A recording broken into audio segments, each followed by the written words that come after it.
Well, it's nice to see so many people, especially when the weather is so lousy, so thank you for coming tonight.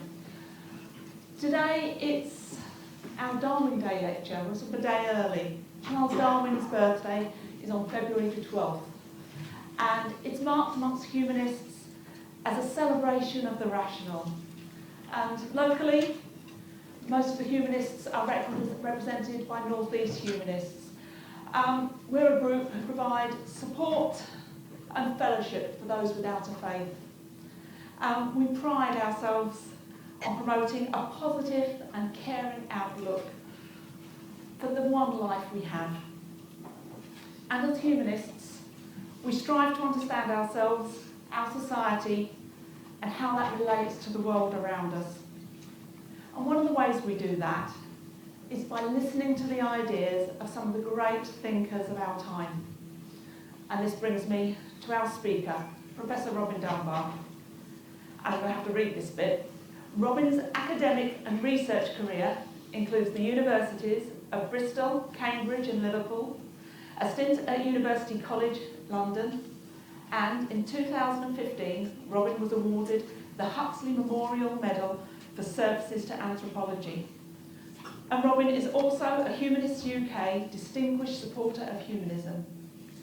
He is the Professor of Evolutionary Psychology at the University of Oxford, a Fellow of Magdalen College, and an elected Fellow of the British Academy. His principal research interests focus on the evolution of sociality, and he is best known for the social brain hypothesis, the gossip theory of language evolution, and Dunbar's number, the limit on the number of relationships that we can manage. And Robin has published many popular science books. His latest book, Evolution, What Everyone Needs to Know, will be published in April. But if you can't wait until April, outside in the foyer there'll be a selection of his books available for you to purchase. Robin, we're delighted to have you with us today and to hear what you have to say.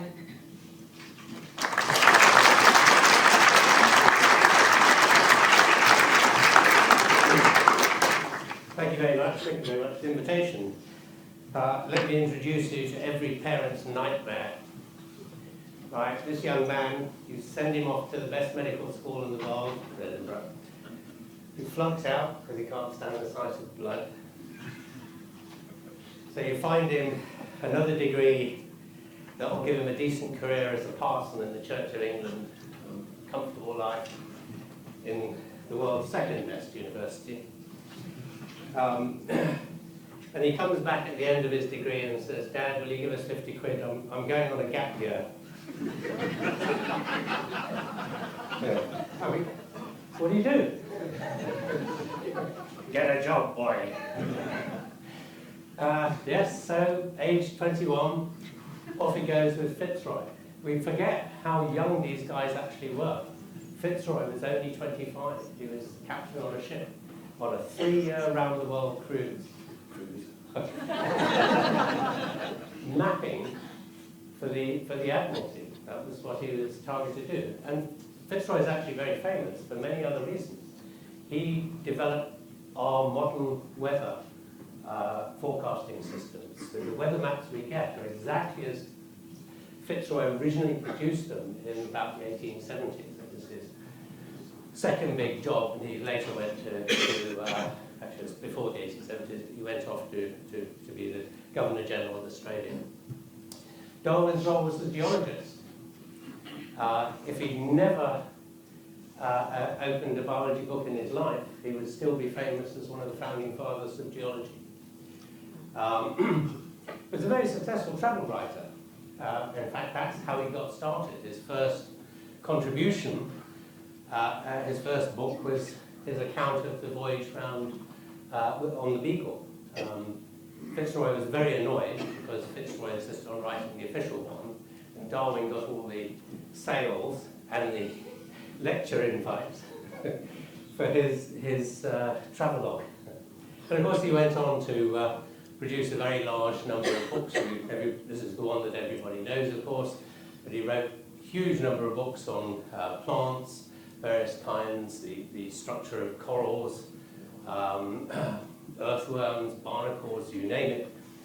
But the ones that I want to sort of really start with are his two books in psychology as much as anything else. The book on the descent of man and selection in relation to sex, and his book on the expression of emotion, because those, I think, are the side of Darwin that are less well known and are perhaps much more interesting in many ways than his Origin of Species.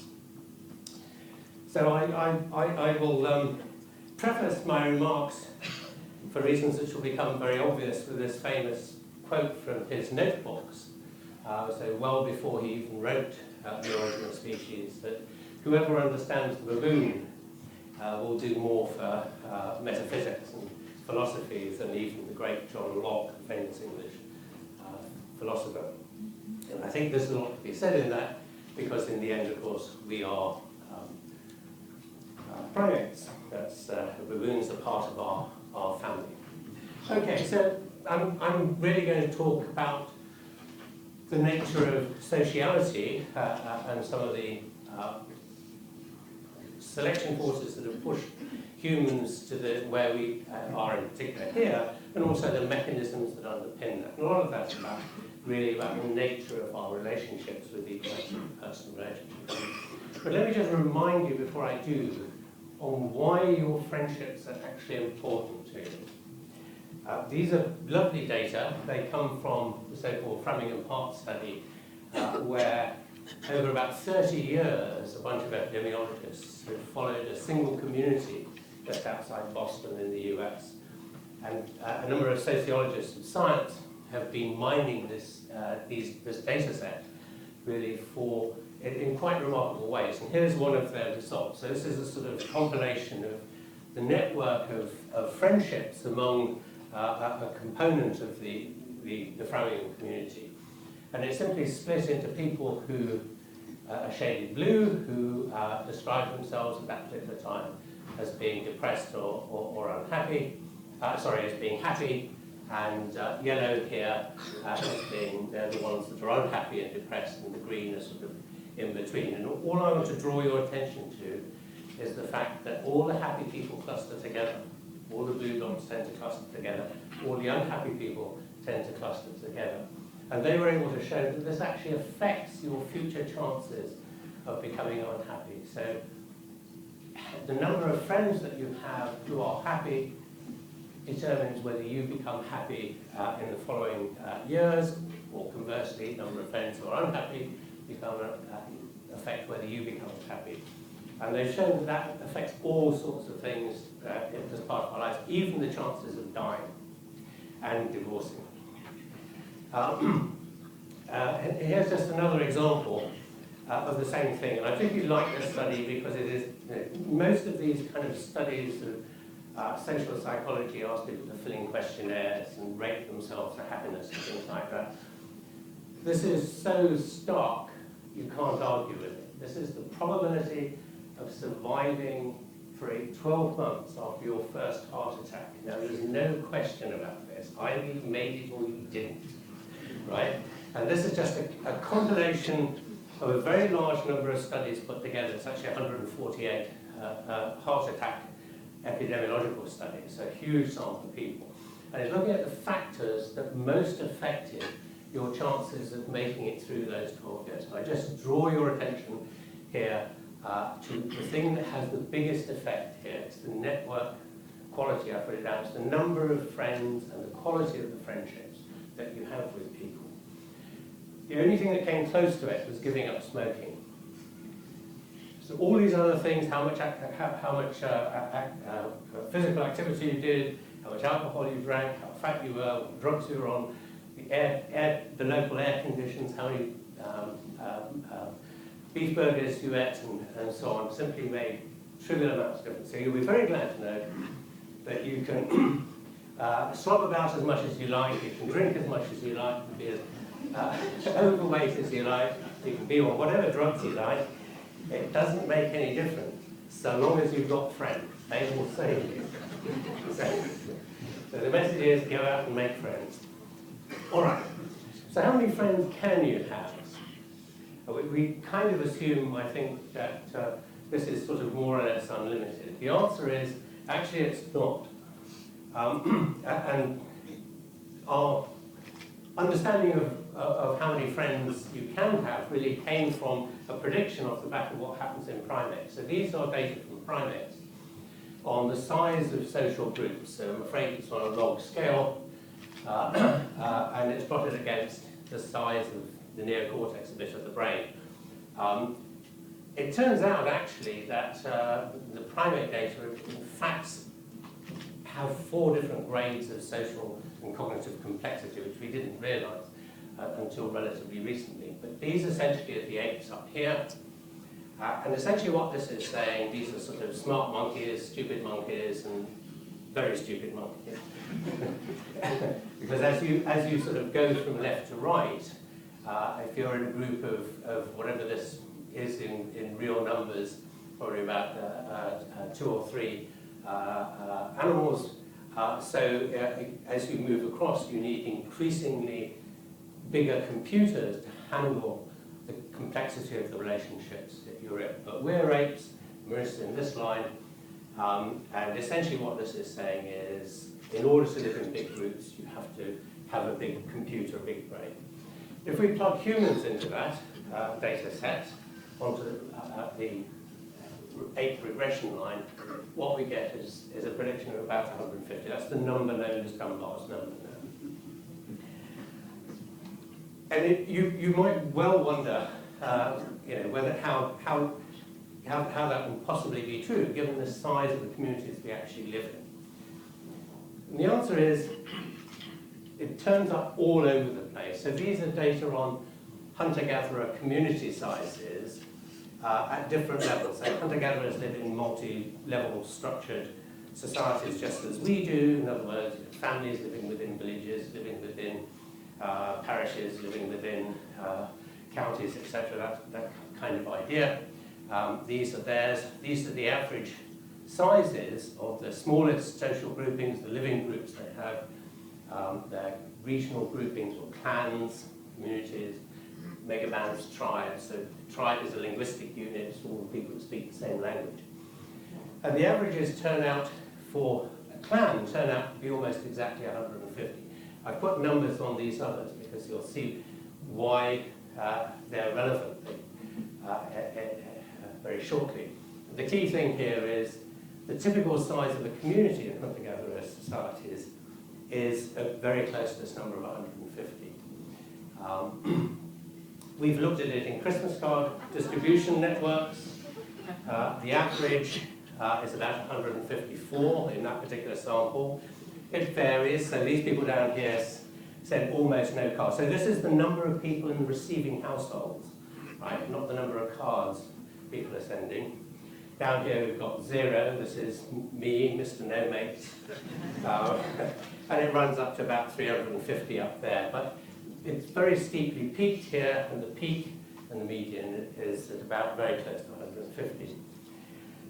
And just one more example, just to convince you really that this really doesn't. This comes from an enormous database. It's actually the entire mobile phone subscriber network for one very large European country that isn't here, so you're not in it.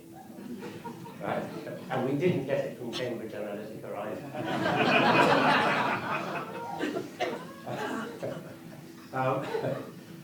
So this is the number of different people who are being called. This is the number of people being called over a year. So we have the entire call records of all the subscribers. It's 20% of the entire country. So I think it's 6 million subscribers or something like that, and 5 billion phone calls. And you don't do these kind of numbers unless you have tame statistical physicists to do the analysis for you. This is way beyond what I can do. But you'll notice the very strong peak here at about 150. Yes, there are people with small ones, and some people with very large numbers of people they found, but the majority have this average at around 150. So that does seem to be true. Now, I just show you this example because it really does bemuse me on two grounds, right? This is, you can see this being done on YouTube. It's a young Dutch girl having the faces of all her friends tattooed on her right arm. You know, and I put it to you, ladies and gentlemen, this is a great tribute to the theory of evolution. Because the human arm is just long enough to change 150.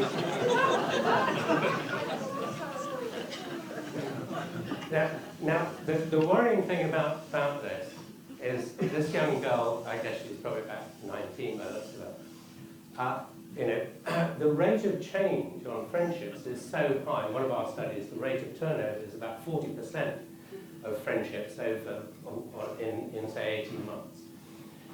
It's a very high rate of turnover that happens. Now that means that she's going to wake up on Monday morning staring at people she is no longer best friends with. And what an awful prospect that is. Well, fortunately for her, this is actually a hoax. It's an advertising stunt by an amateur tattoo artist.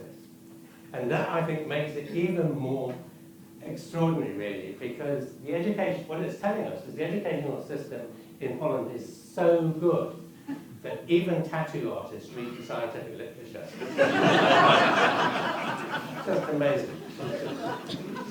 So you might ask, has the digital world, the internet, Facebook, changed that all and made it possible we can, you know, we can have thousands of friends scattered all over the world? Has Facebook actually changed the number of friends we have and allowed us to have more? And the answer is no. This is a compilation of 1 million Facebook pages, the number of friends on 1 million Facebook pages done by one of the sociologists that does stuff for Facebook. Here's 0, this is 5,000, which was the limit. I presume it still is on the number of friends you can have on your Facebook page.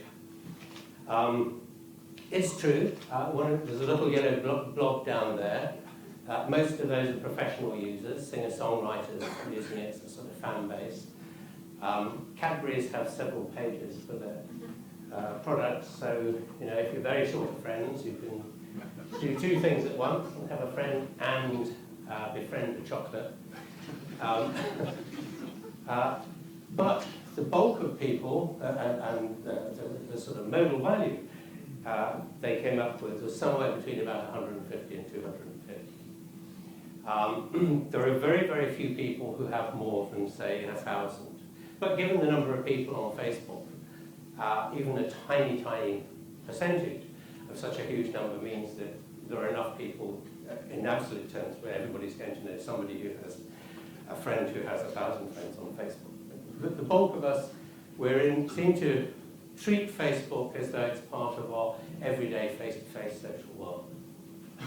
So it looks like that's a real cognitive constraint. It's a constraint in our brain, as it were, that's limiting us to handling around about 150 friends a day. There is a good reason, though, you'll see in a minute, why people should drift over into this space here and perhaps sort of have 300 or 400 friends on Facebook. We'll come back to that. When you think about your social network of friends and family, and this, I should point out that 150 includes family. It's not just proper friends, it's friends and family. It doesn't look like this. It's not kind of some amorphous mass of people who all interact with you and with each other. It looks much more like this. It's very clumpy. And in fact, if you do, if you analyze the traffic that goes on, say, on Facebook or on telephone calls, the frequencies with which people call each other, the frequencies with which people see each other face-to-face in everyday life, it becomes very quickly apparent that actually your social life is highly structured in this way. You sit in the center here and are surrounded by a series of layers running out to 150 and beyond, which have a very distinct scaling structure, scaling ratio, in that each layer is 3 times the size of the layer within it. Originally, so here's your 150 that sets up your normal social life, as it were. I might just point out, we only learnt about this inner core at 1.5 really late on from analysing very large databases, mainly Facebook and telephone database. But it used to just be 5, 15, 50, 150. And I always used to point out that if you look at this structure, there was a layer missing, and that layer ought to be in the centre there. And if you scale back that rule of 3, it should consist of 1.5 people. And everybody goes, well, how can you possibly have 1.5 people? The answer is, because there are 2 sexes. Right? Boys can only manage 1 relationship at a time, girls can manage 2. That turns out to be true. Boys either have the best mate they go drinking with, or a girlfriend, and girls have their boyfriend, and they have a best friend forever, who's usually another girl. Right? And it turns out that there really is that inner layer in the centre. Now we can think of these in this sort of way: intimate friends here, 5 close friends. So remember, the 5 includes the 1.5 in there, 15 best friends, 50 good friends, so on out to your just friends layer. Then beyond that, there's this layer that goes out to 500, which we think of as acquaintances, and then the layer beyond that to 1500, which is the number of people you can put names to faces for. And then it's turned out, and I think the people who showed it were actually from Newcastle, I think, but a couple of years ago, somebody else did a big analysis, an experimental analysis, and showed that actually there's another layer beyond this at 5,000, and that's the number of faces you can identify as you've seen them before or not, essentially. But you can't put a name to them. What's interesting about this structure is that's the structure of modern armies. Exact structure of all modern armies. All right. Just to show you these in real life, these are Facebook data from several publicly available Facebook data sets. This is Twitter data. Now I'm really disturbed about this, seriously disturbed. Oh, sorry, I'm going the wrong way, or pressing the wrong button. Come on, we'll get there in the end. Okay.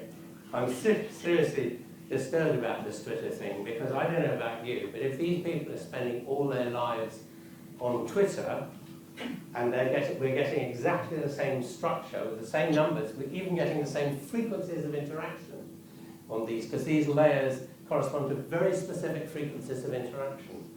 These are people who contact at least once a week, these are people who contact at least once a month, once every 6 months. This means people, the Twitterati, as it were, are only living, all their social world is online with people they have no idea.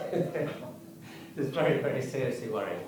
Here's the cell phone database, very same numbers. This is our face-to-face database, which was originally done by asking people to fill in on questionnaire. What's really peculiar is these numbers turn up in the structure of primate social groups as well. Exactly the same numbers. They only go up to 50 here, so it's chimpanzees and baboons. And they haven't, so these are the average sizes of social groups of different species, essentially forming this pattern layer. The species that live in these very big groups have exactly the same structure internally too. All right. And that's essentially just showing that here are great socio-cognitive grades that I showed you where we get the prediction from. It turns out, in fact, there are 5 at least. Here's the main one that we thought we were dealing with. These are the outer layers coming up, and here are these numbers for humans sitting on these grades very nicely. They do so in chimpanzees, they do so in gorillas, they do so in gelada baboons, they do so in a number of other species. It's really quite extraordinary. Now, just to show you very briefly why you get these layers really emerge out of the fact you deliberately invest time and effort and emotional capital in people essentially according to their value to you. So these people here are this inner core five, what I refer to as the shoulders to cry on friends. Right? They're the people who are going to come to your aid, come what may, when you need it. When your life falls apart, they're the ones who are going to come and help you out. They're not going to do that unless you have established and set that intimate relationship up with them well ahead of time. Monkeys and apes have the same problem. Their grooming coalitions and friendships provide them with protection against stresses from the rest of the group, but they will only work if they've invested a lot of time in setting those relationships up beforehand. So just to show you the scale of that, these are data from one of our face-to-face studies. These are the rates of contact per day, so 0 here and 0.4 times a day, so nearly half, every other day in other words.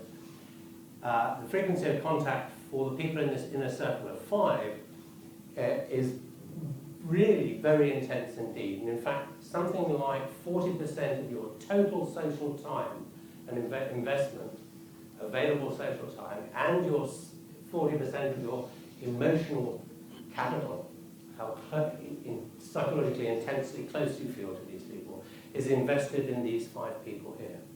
And then another 20% is invested in the extra 10 people that make up this circle. So these, what are in effect these 3 inner circles here, summing to just 15 people, get 60% of all your social time, effort, mental contribution. It's extraordinary. If you didn't do that, they're not going to come and support you. And I invite you to go out into the streets of Newcastle. Hollywood and work in Newcastle, they're all going to. But if it was Oxford, I would invite you to go out into the streets and go up to the first person you see in the street and go, "Give me a hug, I'm desperate, I need a hug, my world's falling apart." Well, in Oxford, the first thing they do is get the phone out and phone the police. But if you did that same thing to one of these inner core of 5 people in particular, they drop everything for you, and they're the only people who do it, and they're only doing it because you're investing so heavily in servicing that relationship and keeping it going and keeping it alive. And what's interesting about these numbers, these correspond to very, very specific frequencies of interaction that you must exceed in order for somebody to stay in a given layer. And if you drop below that frequency, within a couple of months, that person, that relationship will start to slide down this scale, and they will bump down through the layers until eventually, if you haven't seen them for a couple of years, they will just bump out of the 150 altogether and become somebody you once knew that you perhaps send or used to send, people don't do them so much now, but sent a round-robin type Christmas letter to. This is the reason why you can have 500 or 1,000 friends on Facebook. All you're doing is picking up people who we would consider to be just acquaintances. So there are a lot of these people in that acquaintances layer, people you work with, you might have a beer with them, but you wouldn't invite them home for your big party. So this is your kind of weekend barbecue circle, this is your sort of birthday party circle, and this I like to describe as your wedding and funerals circle. And it turns out, we did, or one of my former colleagues did an analysis of American database of wedding invitation size, the number of people came to weddings, and sure enough, the average is almost exactly 150. All right, so in the context of back to general Darwinian theory, the interesting thing here, I think, is how understanding the nature of these social phenomena that we live among and probably don't think an awful lot about has made us kind of rethink, I think, the process involved in selection. In a conventional sense, this is where Darwin was working. He was thinking in terms of selection at the level of the individual, which, with the Mendelian story coming into it later, got set up in terms of fitness, the fitness of genes, as it were. And this would apply just fine in kind of bog standard, not very social herd-forming animals that don't have deeply personal relationships. In the 60s, you had Hamilton coming through with his arguments about kin selection and inclusive fitness and so on, and it kind of made sense of a lot of the issues like cooperation, particularly cooperation between kin. But most of that kind of level of cooperation and the principles of Hamiltonian kin selection really apply only to very, very close-in people. And really, once you're outside, sort of beyond cousins, it's pretty much irrelevant. Whereas you've got species, particularly humans, where your social groups are much bigger than that. And what it really has made us think in terms of much more is how some of these species cooperate. Their social groups are really implicit social contracts. They're kind of informal agreements to solve the problems of survival and successful reproduction, which has been labelled kind of either mutualism or group augmentation selection, or possibly social niche construction might be a good idea for it, in that the benefits accrue at the level of the group. This is not group selection, which is you're not allowed to speak of it at all, or even mention. This is cooperation which produces a benefit which is greater than the individual could manage, but your accounting, your fitness accounting is still done at the level of the gene. And in some sense, for humans, this gets translated, I think, into lineage survival. That's why we're so interested in our lineages. But what it produces, in anthropoid primates in particular, and then a few other groups,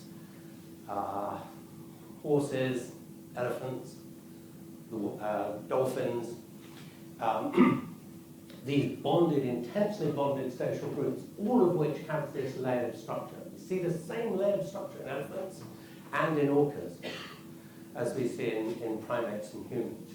And there's something about these bonded groups, they're actually quite complex, in that what the layering is doing is the inner core, those inner core shoulders to crown relations, are actually buffering you against the costs of living in a large group, the stresses of living in a large group. And you can see this here, I think, from just looking at the mean size of groups. So this is just the average size and distribution of group sizes in carnivores, prosimian primates, and sort of jobbing anthropoid primates, monkeys, essentially, and ungulates, largely herd and pair bonding ungulates. And you see these very small group sizes that they have. But once you've got bonding in, and it seems that what's going on here, you've got, well, perhaps I'll rephrase this, a choice of two ways to go in which to diffuse the stresses of living in large social groups. One of them is pursued by the ungulates in general, and that's forming fission fusion social systems. But what the primates do, in particular, is form these bonded social groups where these bonded relationships protect them from the stresses. And the consequences in terms of group size is to allow you to live in very much bigger groups.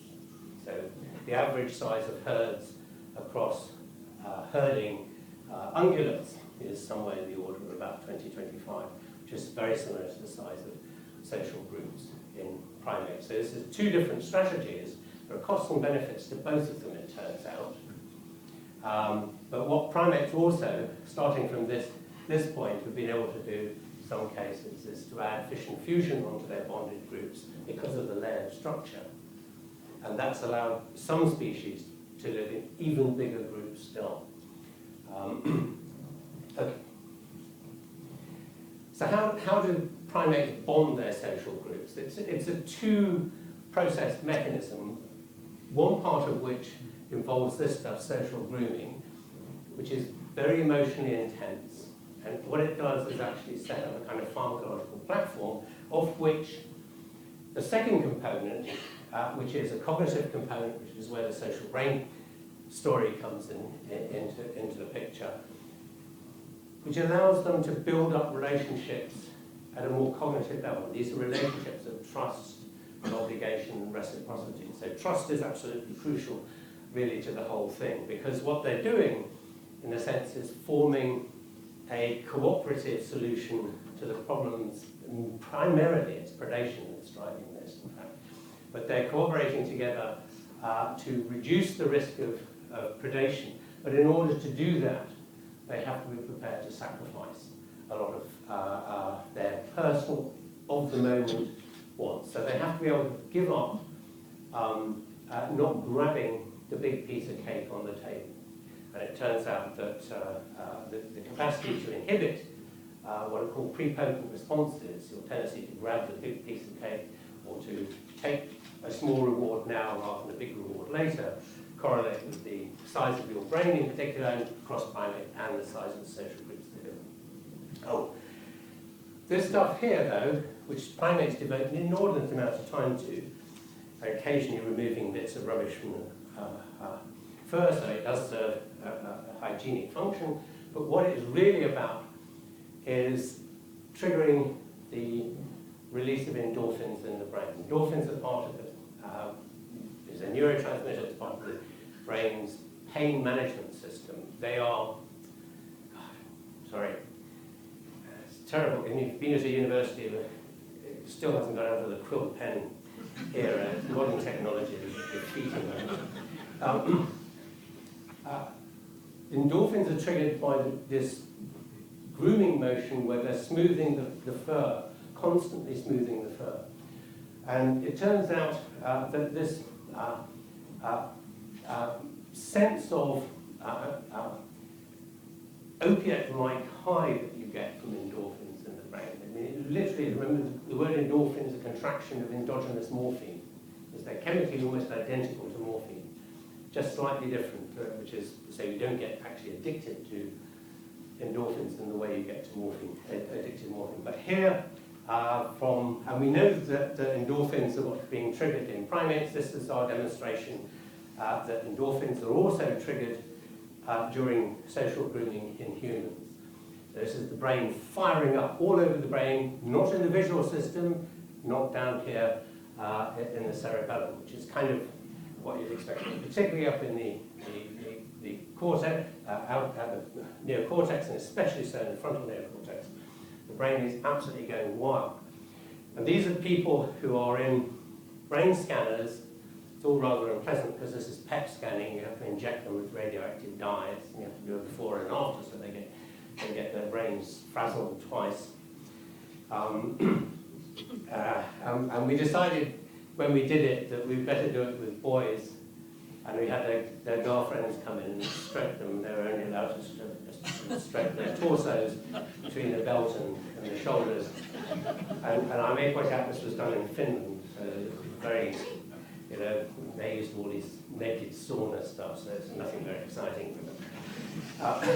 But we thought if we did it in boys and could show it in boys, we could show it in anybody. Because girls are just so much more intensely sexual than boys. So this is boys' brains going absolutely wild, endorphins being taken up, released and taken up all over the brain. They're getting a very distinct high. It makes you relax, just like it is an opiate. It makes you relaxed and very warm, and everything's wonderful in the world, and everything's very cozy. And the reason this works is this unique neural system, which was only discovered about 15 years ago, called the C-tactile, the efferent C-tactile system, which nobody knew anything about. On this side, we've got the sort of standard peripheral nerve system, say, response to pain. You get a needle stuck in. Pain stimulus is fired up the neuron into the brain, and the message comes racing back down, pull your hand away, right? These CT systems are absolutely different. They're very slow because they're unmyelinated, unlike all the other peripheral nerves. So they have no fatty insulation covering, so they're extremely slow. They go up into the cortex and trigger the endorphin system. There's no return motor loop, so it's only a one-way system. And it only responds to one stimulus, that is light, slow stroking at a speed of about 2.5 centimeters a second, which is the speed of grooming when you're separating the fur out. in the way that the animals do. So we're doing this all the time when we're engaged with each other in just even in casual conversations where you touch people and stroke them and pat them all of that, so on. You're triggering the system. Now, grooming, as I said, takes up a lot of time in primates. This is a plot of species averages, the average amount of time spent grooming by species against their social group size, average social group size. So that's time spent, proportion of the day spent grooming. This is the average size of the species social groups.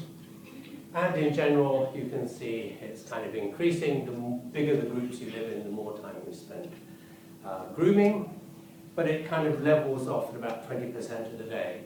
20% of the day, it's a fifth of the day. Some of these very, very social species are devoting to this completely useless activity, just giving each other opiate highs, basically. And the question then is, well, how do we fit in? If we try to bond our social groups of 150 in the way that monkeys and apes do by social grooming, we'd have to go up. This is the sort of baseline. This is flattening off here because monkeys and apes have other things to do. Then they've got to find food. So this is what they have to do if they're going to keep those groups well bonded. We would have to spend about 45% of our day engaged in this social group. You would love it, you would never, such a high, you would never come down off cloud 9. Unfortunately, it's starved to death in the meantime. So the question is, how do we do it? Because actually, we only devote, on average, about 20% of our day to social interaction, all kinds of social interaction. So it looks like we're using the same limiting amount of time that monkeys and apes generally use, but we're somehow making more efficient use of time so that we can bridge this enormous gap here. So the question is, how do we do it? And this is what I think has happened. So if this is predicted grooming time for all our fossil ancestors here. This is the Australopithecines down here, going up through early Homo, Homo erectus, Homo ergaster in Africa, archaic humans, Neanderthals up to modern humans. So there's modern humans. These are fossil modern humans.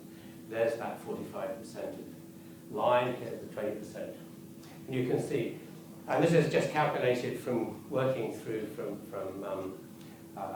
cranial volume size, brain size, calculating neocortex size, and from that calculating social group size, and from that the amount of grooming time. And this is date millions of years ago. So here are the Australopithecines. They're just jobbing apes, really, nothing very interesting going on here.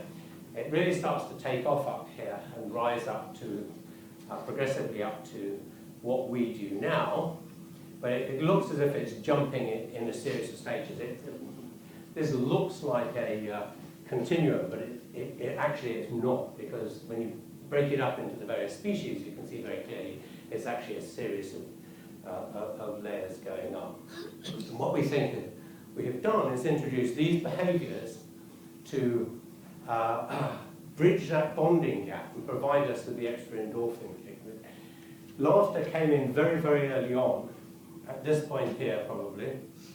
And the reason for thinking that is we share laughter with the great apes. In fact, it's actually based on play invitation vocalization of all old world monkeys and apes. They have this pant-like vocalization which they use all the time when they're playing. It's partly an invitation, so they might go up to somebody and pant, say, come and play, be juveniles usually. And then while they're playing, they're constantly giving these pats. And what these pats are doing is saying, listen, if I bite you, don't take it wrongly. I'm playing, I'm not really trying to bite you. So this vocalization is being used all the time. It's exaggerated in the great apes, the chimpanzees and gorilla in particular, into a real form of laughter. But in the chimpanzee and gorilla, it has a kind of, so in a monkey it's just a ha, ha, ha. And it's an exhalation and an inhalation, pulling the air back in. When monkeys, when great apes are doing it, they're doing it along series. Ha, ha, ha, ha, ha. So they're sucking in air between them. Now what we've done is to drop the inhalations. So all we do when we laugh is give a series of exhalations. Ha ha ha ha ha ha ha ha.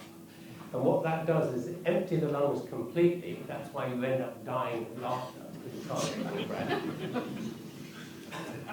That stress on the chest wall muscles and the lungs is what kicks the endorphin system in. It's a response to essentially to the stress that the breathing system is under. And herein lies the origin of language, that control over the breathing and being able to have these long exhalations that eventually allowed us,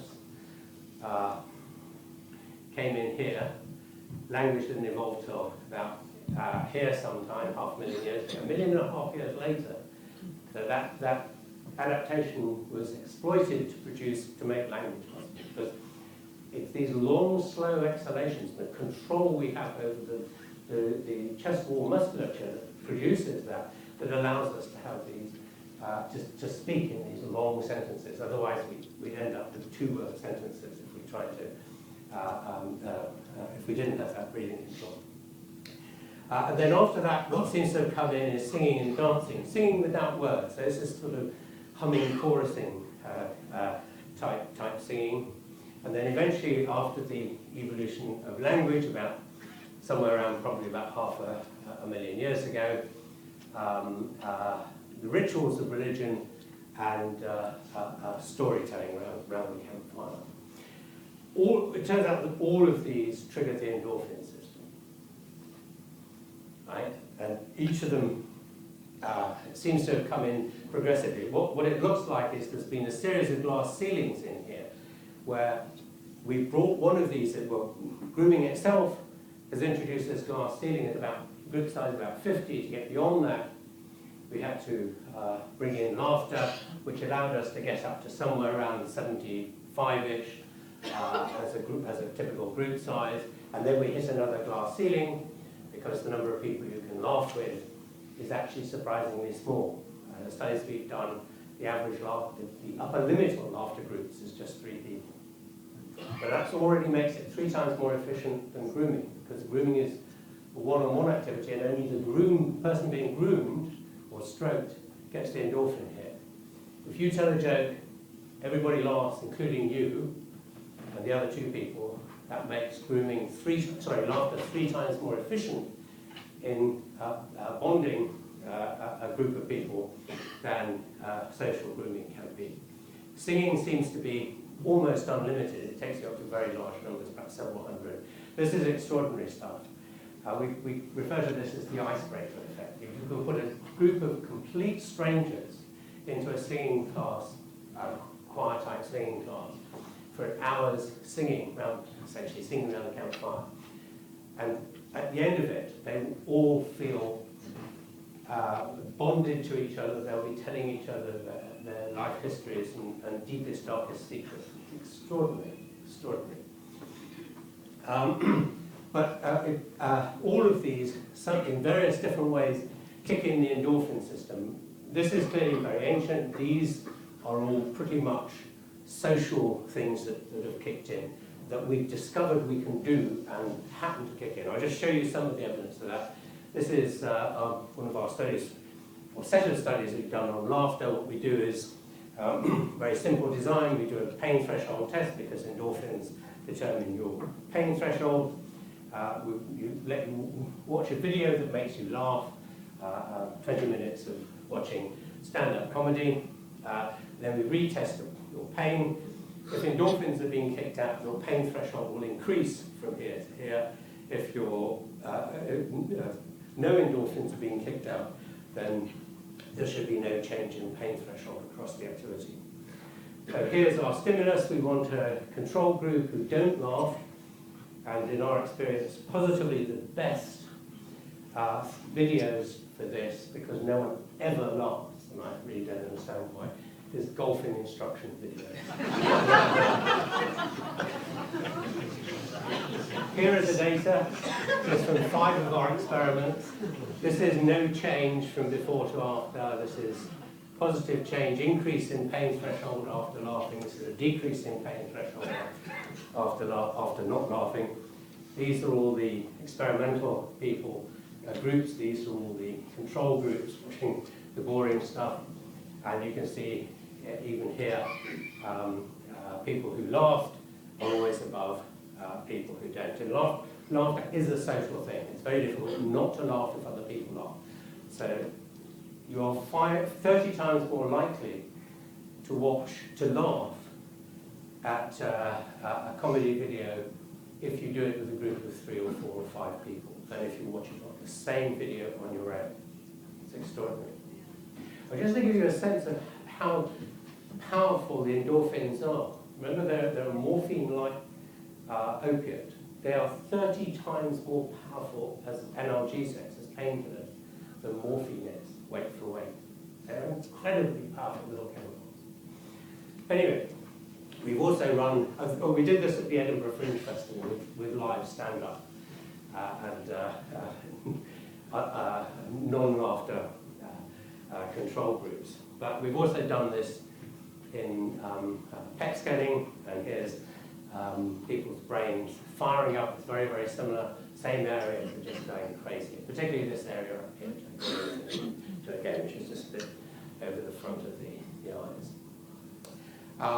Just to show you some of the dancing stuff, this we actually did in Brazil, because we thought, in Brazil they do all this kind of really free-flowing, exciting dancing. So we did it with a bunch of high school kids and postdocs who did the study sent us plenty of email back going, they're crap dancers. We're not sure this is going to work. But it did. And what we did here was, one of the key things about this is synchrony. When we laugh in synchrony. When we dance in synchrony. When we pray in synchrony. It's extraordinary. Synchrony seems to ramp up the whole effect dramatically. So this is, trying to look at this is high exertion dance, with very simple dance movements, and a low exertion version. So it's just sort of arm movements, really, whether you're standing up and allowing your hips to sway here, or sitting down, so only your arm can sway, and then whether you do them in synchrony together or out of synchrony. This is done with music coming through headphones, so you don't know what music other people are listening to. So they're doing the same movements at the same time. And you can see this sort of uplift here in pain threshold. Here's 0, no change. When they're doing low exertion movements in synchrony or high exertion movements out of synchrony, so you're just getting the impact of the physical exertion kicking the endorphins in. But when you do it in synchrony, you get this massive uplift. And if you ever ask them, how bonded did you feel to the other people you were doing it with, this maps almost directly onto this pattern here. It's synchrony and high exertion synchrony. And what's interesting about this is that this only occurs with respect to the people you're actually doing it with, right? When we ask them, and how do you feel about your best friend, how bonded do you feel about your best friend who wasn't there on the day, it's down here at 0 with this lot. There's no effect at all. It's very specific to the people who actually do it with. Another example of this is storytelling. This is a somewhat terrifying thing to do. I don't know if anyone's ever seen this film, Stuart, A Life Backwards. I do recommend it. The poor RAs and postdocs that ran this project, who were watching this film night after night after night, running groups, were practically emotionally destroyed by it. So this is a true story. It's a made-for-TV film. It's based on a book by Alexander somebody, played by young Benedict Cumberbatch here in the film, who is a young academic in Cambridge who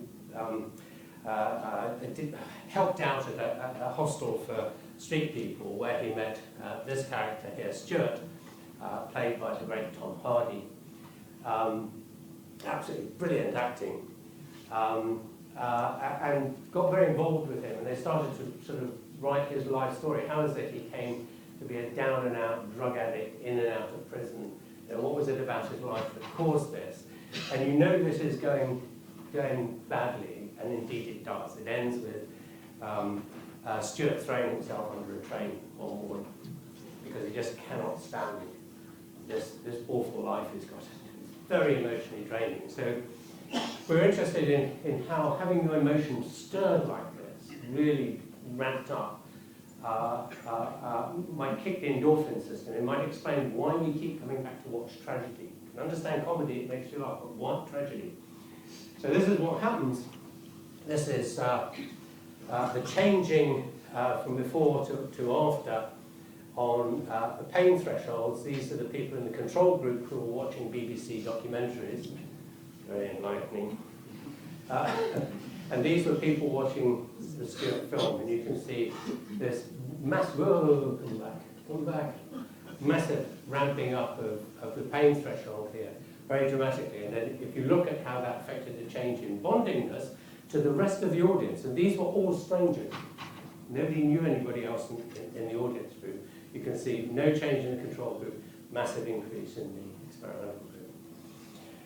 And so back to the brain, where all this is going on. There have been about a dozen neuroimaging studies of humans now, and all of them have shown that individual differences in the size of your social network correlate with the size, particularly of this part of the brain here. This was the bit that was firing up like mad with endorphins, but also extending backwards into what's known as this bit here, at the front here, extending back along the side of the brain into the temporal lobe here in the temporal parietal junction back in here, which is what's known as the theory of mind network. It turns out that your mentalizing skills, your ability to handle the mind states of other people correlate very highly with this circuit and with the number of friends you have. However you measure the friends, they've been measured in different ways, either by getting people to list out the number of friends they have, or taking the number of friends they have on Facebook. It doesn't really seem to matter. You get this very, very robust results. Say about a dozen neuroimaging studies show this now.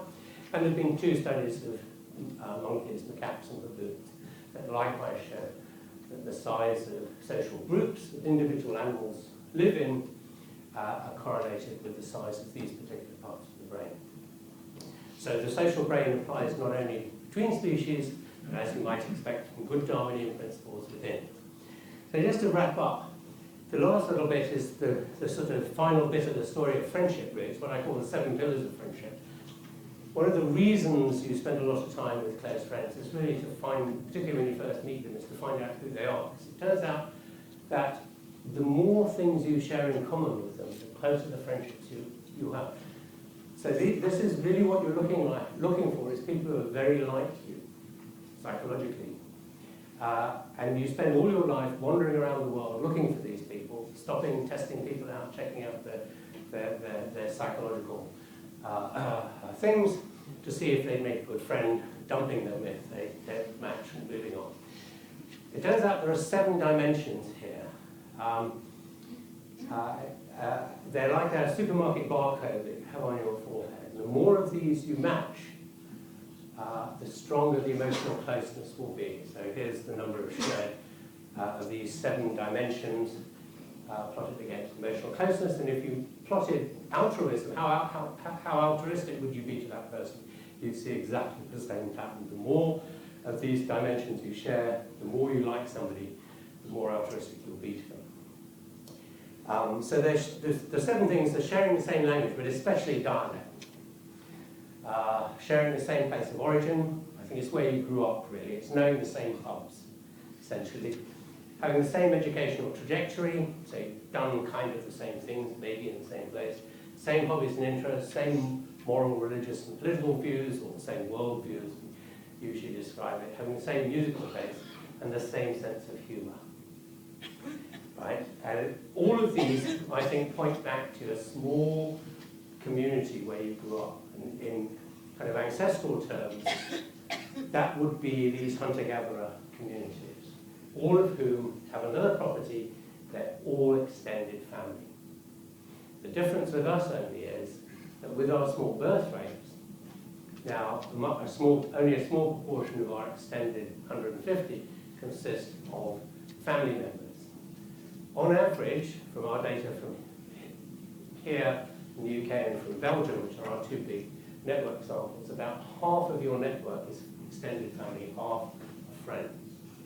And if you come from a big extended family, you will have fewer friends, quite literally. So the number of friends you have is inversely proportional to the size of your extended family, because you give priority to family. And what these are is really markers of kinship. So you're identifying people who come from your kinship lineage, in effect, or alternatively, if you like, the community within which you are based, so you know how they think, right? You know how much you can trust them. So these are just markers of, essentially, the fact you don't have to set up a very complex relationship with them. You can trust them right from the get-go. And the last two bits of this, which turn out to be important, is feasting together and alcohol. Sorry, I have to mention it, it's Newcastle.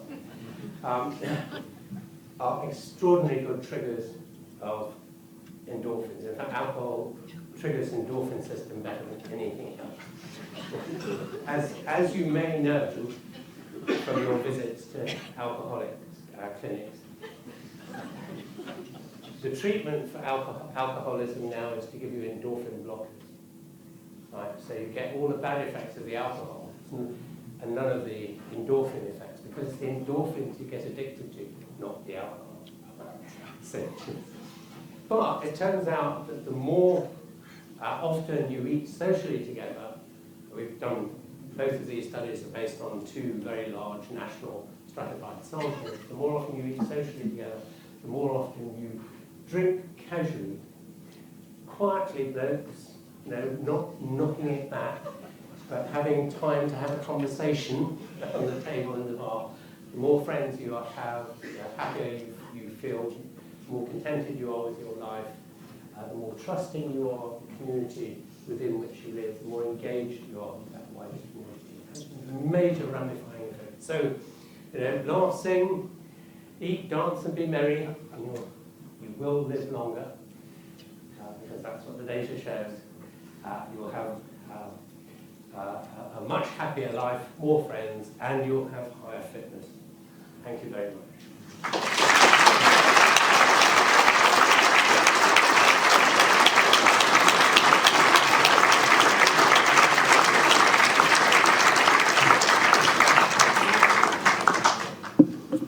Oh, thank you, Robin. That was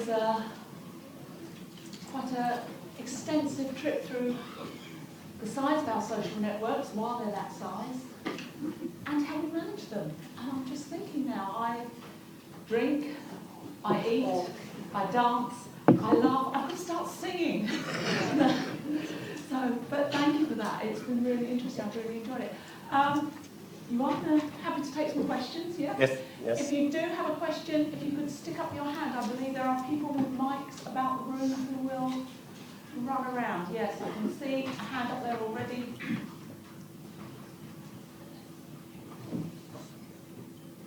Hi, hello.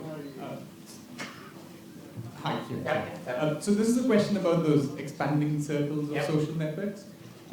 And it basically comes from what you mentioned about the wedding circle. Yes. And I'm thinking about India, where I'm from. And I think there the wedding circle would definitely include 500 people, if not more. But part of that made me think whether these studies have been replicated in different cultures, say non-European origin cultures, and especially maybe in countries of greater population density, where you're almost forced to meet many more people on a daily basis, and so you kind of bond with everyone around you, the shopkeepers and the, even the cabbies and everything. Yeah. The answer on the first point, of course, is how many days do you spend having a wedding in India? 3 days? Just to make sure you get round everybody. I mean, part of that is very large extended families, sort of going beyond even the limit. But it seems that, well, we have no evidence, put it this way, from any other cultures anywhere, or even time spaces, that this number of 150 is ever broached. It doesn't mean to say you can't invite 500 people to your wedding, it just gets more expensive. Right, but we know from a lot of smaller scale traditional societies that 150 is a typical village size, for example. We know from history that size is very characteristic village size. So that nice man William the Conqueror, who had the Doomsday Book survey carried out, has allowed historians to figure out the size of villages. They didn't record the number of people because they weren't interested in people. They were interested in how much tax they could get. So they recorded every house, every plough, every cow, every horse, etc., etc., etc. But they know how many buildings are there, and it turns out the average size of villages is 150 in every single county in England and Wales. 7 centuries later, in the end of the 18th century, average village size, which we know from birth and death records in the parish in England, is still averaging 150. So and we know there's very, very nice data from the Italian Alps showing that over a period of about 800 years, the size of communities there remained at 150, despite the fact the population increased tenfold over those 8 centuries. They're just villages were fishing. So I think this is pretty universal, it seems. At least we have. We should never say never in science, because yeah, yes. I mean, what data are mostly from, not from sort of big semi-industrialized countries like India, for example, but from smaller scale fishing and farming communities. They seem to be about that same size. And I think what it is, it's actually dictated by the typical size of extended families, to the point where you kind of lose contact, and that's at about second or third cousins, because it turns out that with natural birth rates and mortality rates, 150 is what you get as a community size from the descendants of 2 living great-great-grandparents 5 generations back. Sorry. Come to you after. Hi. So I guess if Darwin was still around today, I hope he would be worried about the fact that we're in the 6th mass extinction, and that evolution didn't really prepare organisms to keep up with the pace of global change. So my question is whether there's evidence that shows that drinking and dancing and singing together increases bondedness. Does it also increase cooperation? And if so, should we be opening COP26 in Glasgow with a huge feast and inviting all the international leaders to dance together and have a big piss up? I think the short answer is yes.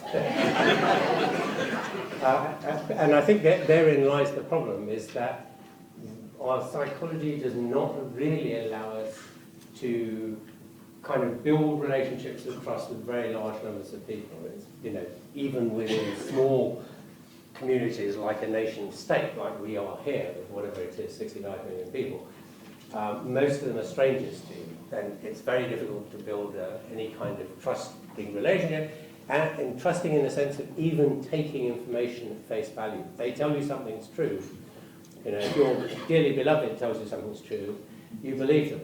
But when a stranger tells you something's true, hopefully you're a little bit more skeptical, because we have a bad history coming up with flaky ideas. So it's a serious problem, because that's why you get people who don't believe in climate change, as well as people clearly who do, right? Depends who you're listening to and paying attention to. So it's a generic problem about community bonding on the wide scale. It's clearly a much more serious problem now in our globalized world than it ever was before, and will be more in the future as we go into a more urbanized population. The current state of the world is about 50% of people live in urban environments, and it will be 80% by mid-century. And both globalization and urbanization are extremely bad for political engagement and for cooperation. and they just create senses of disillusionment. So how do you re-inject a sense of wider community? And all I can say is, on the basis of what we've seen, laughter really doesn't work because it's very, very small groups. We kind of think of laughter with stand-ups, stand up here, and a big audience laughing. But when you go to a big arena, listen to where the laughter's coming from. It goes like a Mexican wave. Little pockets of laughing at different stages. And it's as though you're in a tiny little group with the comic, the stand-up, and you and your two mates laughing in a foursome, and then it sort of goes in waves around the room. The best thing, I think, is singing, because that seems to scale up unbelievably. We've done small choirs and choirs of over 200, and you get just the same elevation, the sense of belonging with complete strangers. You actually don't need to, communal singing around the campfire, which is why football chants work so well. Dare I say? Sorry, there was a question. Yeah, we've got that on there, so we've got one on there. Yeah, who's... Yeah. Okay, right, okay. Hello, I'm a GP. To which extent is this generalizable, this research, to social prescribing? Yes! For assessing people, do you sing, do you laugh, how many times have you laughed in the last 2 weeks? Yeah. Well, I think treatment. I think it seems to me, I mean, I sometimes, I'll avoid saying it here, being it's very GP, but I'll sometimes, particularly talking to sixth formers, I'll say, look, here's the solution to the NHS's funding problem, right in front of your eyes. It's called friendship. Right? The impact of the number of friends you have on your well-being, your happiness, and your longevity is phenomenal. It just came out of the woodwork about the last 20 years, and nobody had any idea that it happened. There's two reasons for that. One is the support that friends give you. The other is the endorphins. Endorphins tune the immune system. That's what one of the things they actually do. They pump out, or they trigger the release of natural killer cells in the immune system. So they make you more resistant to all the coughs and colds and stuff. So if you want to get rid of the NHS's funding problem, so easy. Just make sure everybody's got friends. They won't ever need to go anywhere near a doctor again, which he will be eternally grateful. Because what is it? The essence is about a third of patients calling the clinic are there for social reasons rather than medical reasons. Something horrendous, isn't it? They're there because they're lonely. That's the only reason. The big problem is it takes two to tango. You can't make people have friends. That's the big dilemma. If we could solve that problem, you get the next Nobel Peace Prize, and you very thoroughly deserve it. But yes, so, just ask them about their friends. But if the solution to that, the best, again, I come back to singing, it's joining clubs, really. If you can find activity clubs for them to do, and sing, because everybody can kind of sing. Even if you sing badly. Dancing is much more difficult. The voice is designed, really, to sing. And playing musical instruments is ridiculous. It's not that kind of music. Singing just bonds people very, very quickly. So, yes, that's your answer. I think we've got two people up that side. So. Hi, thanks very much for the really great and inspiring talk there. It was really wonderful to listen to. Suppose this was something that you sort of hinted at with that answer there, but I was interested in the notion of the quality of friendships here, and spent time talking about this crucial 5 number, which seems like a very intuitive sort of best friends, but also very interested in the experience of this gentleman from India about, say, a much wider group which we might not consider, certainly in sort of rainy old England, we might not consider the person that couples our shoes as someone who we might spend time with and interact with and invest time, to put it in brutal terms, into those relationships. So I was really interested in the point about what does quality mean in this, and is there a point at which should we be investing our time in all of our relationships and all of our friendships, or is there a point at which this the 150 sort of cuts out? Okay, yes, and you remind me quite right. I only answered half your question. We'll try and do the other half now. The answer is if you only students have enough time on their hands to do that much time in all their friends equally. The reason you get this layered structure is simply that time is limited, right? And we kind of make these choices about how we invest in our friendships, the strong friends and the weak friends, that reflect the value of those friends in terms of, if you like, the services they provide for us. So there's the shoulders to cry on friends, there's the people in the outer circles who mostly provide us with access to new friends, introductions, or information about where the good deals are in supermarkets and all that kind of thing, new comedy turns to go and see.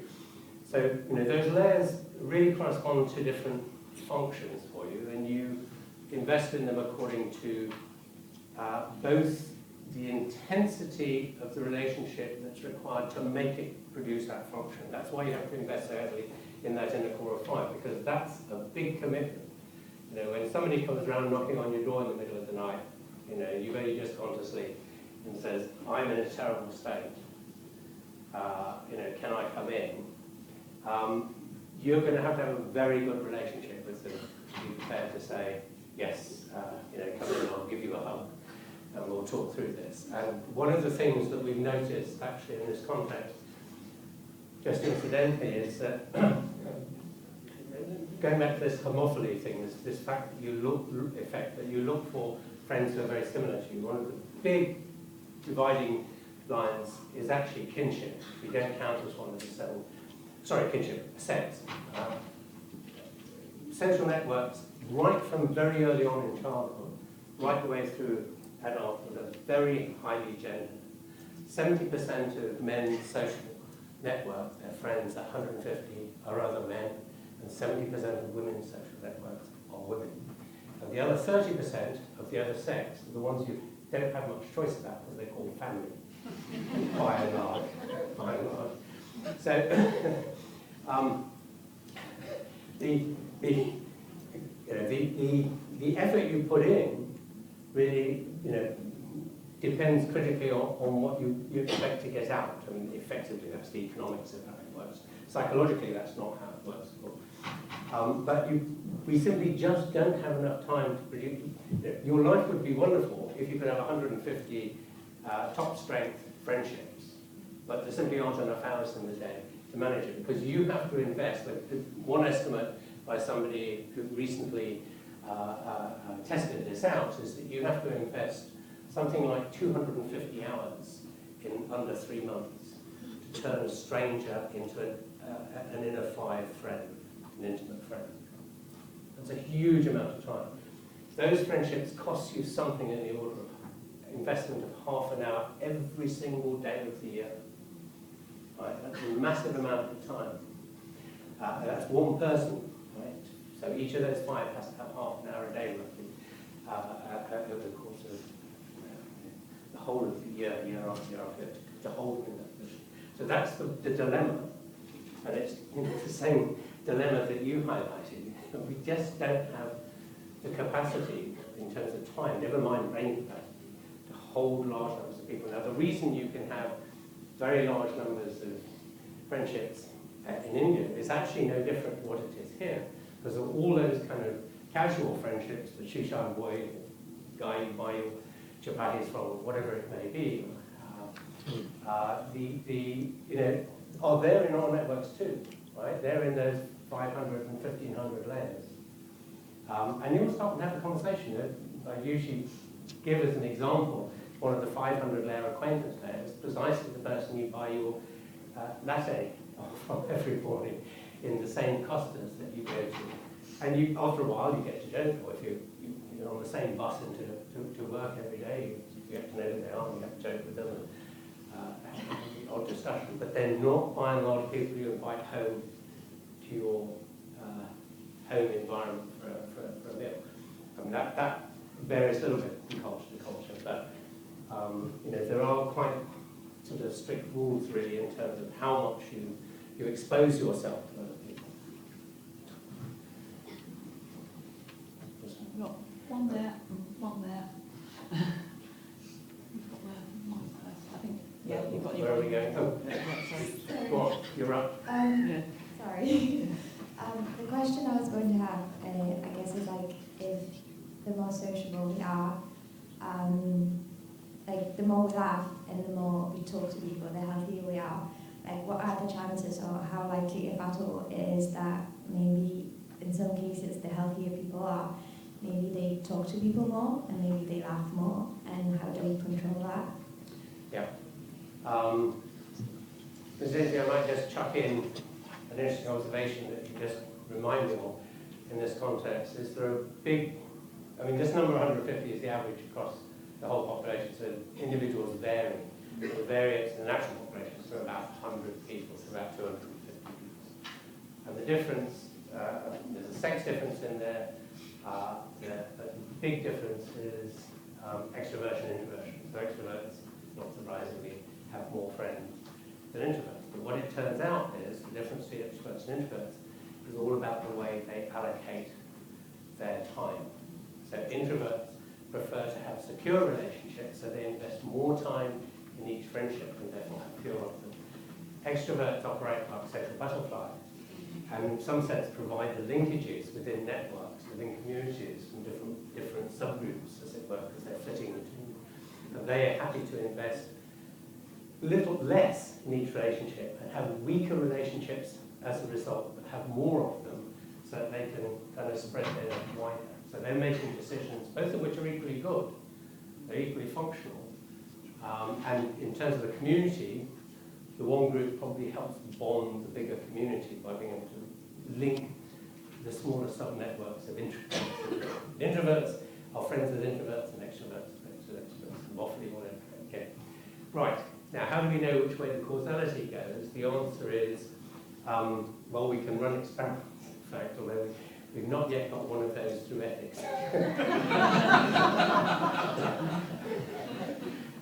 But what we can do and have done with our big data samples is do path analysis, which allows us to unpick a little bit the causality involved. And by and large, what that says is the more friends you have, the happier you are, rather than the other way around.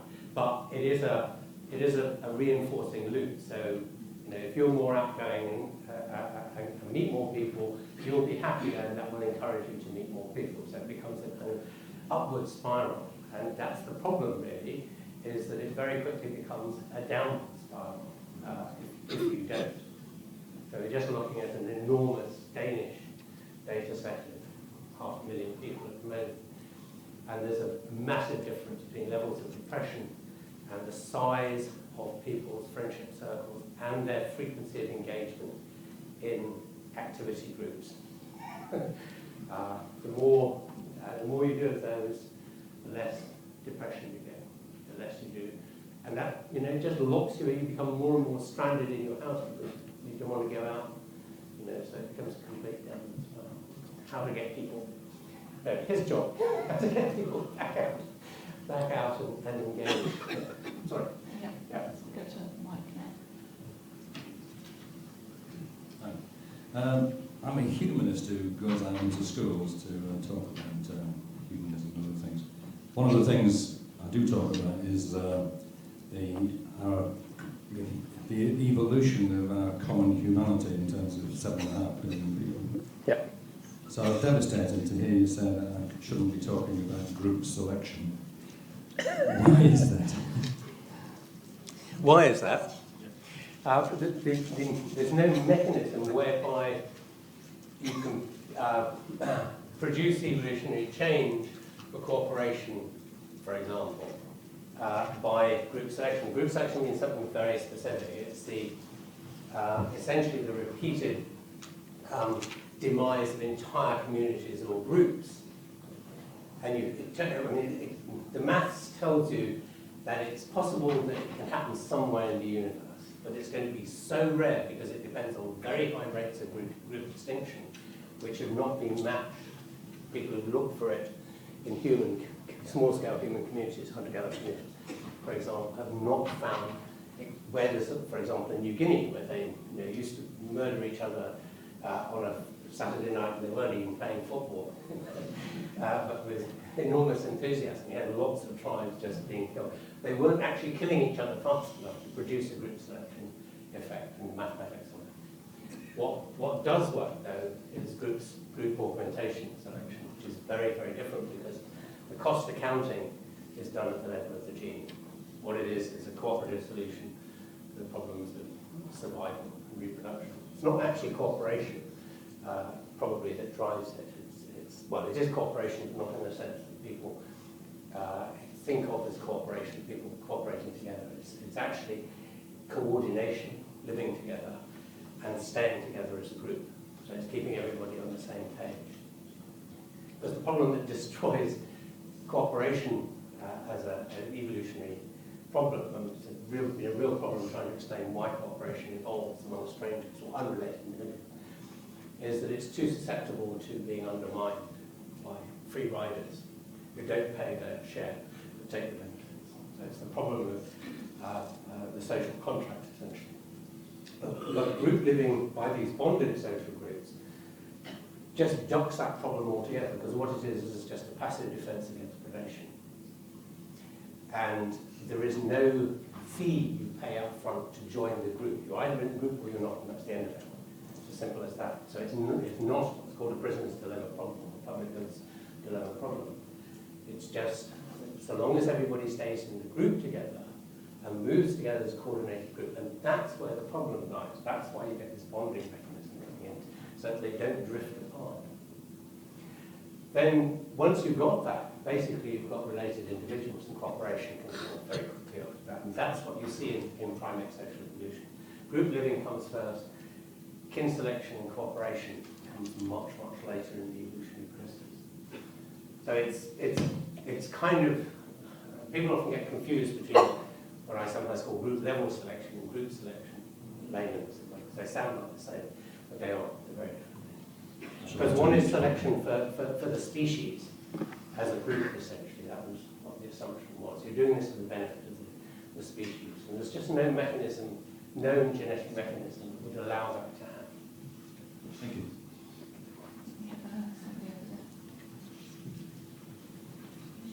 Yes, so actually my question is a bit related to that. So there are different ways of how to build up these links on social networks, and one way that was mentioned was to be part of a club, for instance, or by the family. But also, I suppose, organized religion has a strong influence in this, and we know that different societies have different religiosity, and so one thing I'm wondering is about whether societies that are less religious, whether they somehow compromise. Maybe they, I don't know, in other words, do atheists laugh and dance more or not? The answer is yes. Absolutely right, yes. One of the things we've actually looked at is whether you get an endorphin kick from religious services. We've done this in Brazil because they've got all these kind of fun Afro-Caribbean type Christian Pentecostalist type churches, where it's all kind of trances and things like that, and even on boring Anglican services, which are notoriously black, and you get a religious kick from that in a way which you kind of don't get from other kinds of meetings, non-religious kinds of meetings. It seems to be so peculiar to religion. So that's part of that mixture. And the reason we think that, when that really became important, was in the Neolithic, that religion has always existed since humans at least were language using, certainly for the last 500,000 years, so the appearance of archaic humans.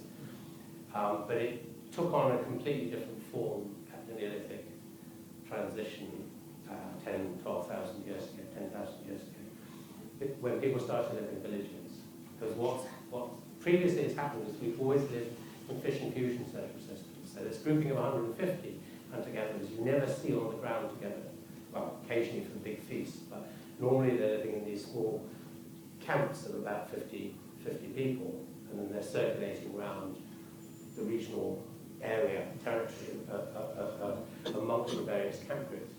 Now, with the settlement in the Neolithic, in the Levant and elsewhere, suddenly everybody was living together in one space, and the population size was increasing, but they could no longer diffuse the stresses of living in groups. And we think at that point, doctrinal religions where you had temples, you had theologies, you had moral high gods looking down on you, watching your behavior, to make sure you behave, all kick in. Because that's the first time in the archaeological record when we see evidence of that, any evidence at all. It looks like it comes because of the problem of trying to prevent people from killing each other when they live next door. Because the stresses of living in close, compact groups just become too much. You need some mechanism to diffuse it. The way hunter-gatherers deal with it is they kind of, if you get fed up with the Joneses, you can go and live with the Smiths for a few months. And you can't do that. The reason they were been living in these things has nothing to do with agriculture at all. Agriculture is just a means to allow them to live in any way. They were already had invented agriculture before they were living in villages. It looks like the living in villages came about because of predation by other rival human groups, population pressure growing up. You had neighbouring groups ravaging you all the time. And so this was a protection mechanism. So they were caught in a very, very nasty bind, because this was really the only way they could prevent themselves being overrun by those dreadful people from the next valley. But it created these intense stresses which then have to be diffused. And the only way, or the way we dealt with it, essentially, is by politicizing religion, instead of having this kind of individual experiential religion that you have with these trance dancing that you get all over the world, and still get as the basis for all modern religions. All the big religions all have this trance-based experiential floor to them, and you've just got this kind of political superstructure of theology and practice, religious rituals and so on, with specialists, priests, to do it for you, or to do the necessary rituals, was just essentially it just absolutely clamped down. We've shown with both American 19th century utopian cults, millennial cults, that if they were religiously based, they could be much bigger than if they were secular. So you've got both secular ones and religious ones. The religious ones had a typical foundation size of 150 people. You will not be surprised to hear. The secular ones were only 50. Secular ones lasted for 8 years on average before they went extinct. Religious ones lasted for 70 years, 70. And the only difference is the religious component. There's something about religion that makes people behave better towards each other. Whether it's true or not is irrelevant. It just makes people behave better. And again, with the Hutterites is a very nice example of this. They're fundamentalist Christian farming communities. They do not allow their communities to get above 150, because they say once you do that, once they get bigger, you have to have a law system, police, judges, courts. And because that's against the whole ethos of life, which is communalistic, all decisions are made democratically. Well, between the men anyway. They just won't do it. So even now, so we've looked at 100 years of community fissions data from their records right up to the 1970s, from their original appearance in America in the 1870s, and the average fission size is 164. That's 100 fissions, 100 community fissions. So that number appears to be absolutely critical. If you keep it below 150, you can have a democratic. This is the bad news, I'm afraid. Glasgow. You can have a completely democratic society. Once you go above, let's say, 200, you now have to have police forces to make people behave, because when the community is small, everybody knows everybody else. They do it out of obligation. They behave well out of obligation to each other. Once it gets very big, and particularly once it gets beyond 5,000, you don't even recognize whether these people belong or not. You lose that sense of obligation. People, are quite happy to rob each other and beat each other up in the streets. And the whole system breaks down. until you have a police force to reinforce it. That's the problem with civil wars. You know, when civil government breaks down during wartime, mayhem breaks out. Everybody's, you know, behaving terribly badly towards each other. Sorry, so can I just ask one question on that? We're really we're slightly over time at the moment, thank you. So I think we're about to wrap up and have to All say right, no problem. thank you so much. Okay. And it's been a really interesting evening. Thank you for travelling all this way. And can everyone just thank Robin for his time?